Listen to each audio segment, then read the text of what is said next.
years ago, I reflected on our U.S. Constitution, and I said that NYSUT would continue to strive to be a more perfect union. In 2024, I spoke of how we must not allow those who wish to marginalize and denigrate the work that we do to bring us down, and that the joke would be on them. And last year, I spoke of the grave concerns I had at the national level and the attempts being made to destroy labor. And I made it very clear that we would never retreat and we would never... Ah, you remembered. Very good. No retreat, no surrender. This year, we launched our One Job Should Be Enough campaign. And we did that to not only draw attention to the fact that many of our members work multiple jobs to make ends meet, but also to provide the tools necessary for local leaders to negotiate contracts that will provide salaries to allow members to live with economic dignity.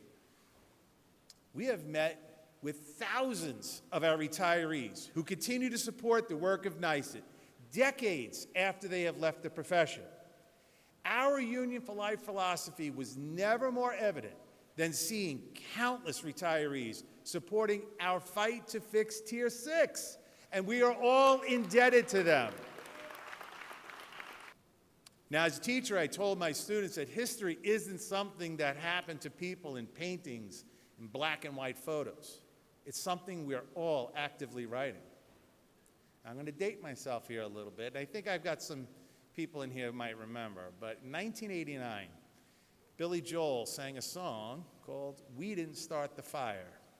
And I can remember breaking down every word of that song with my class, discussing the impact each one had on our country.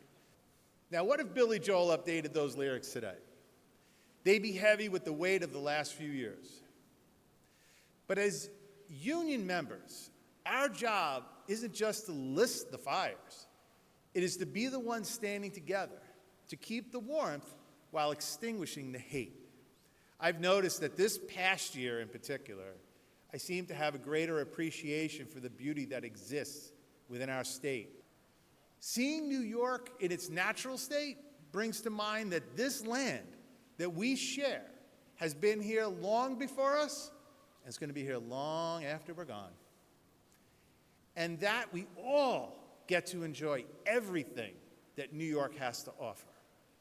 No person, regardless of wealth, political party, ideology, religion, should ever feel they are more entitled than anyone else. We all should be able to share these gifts.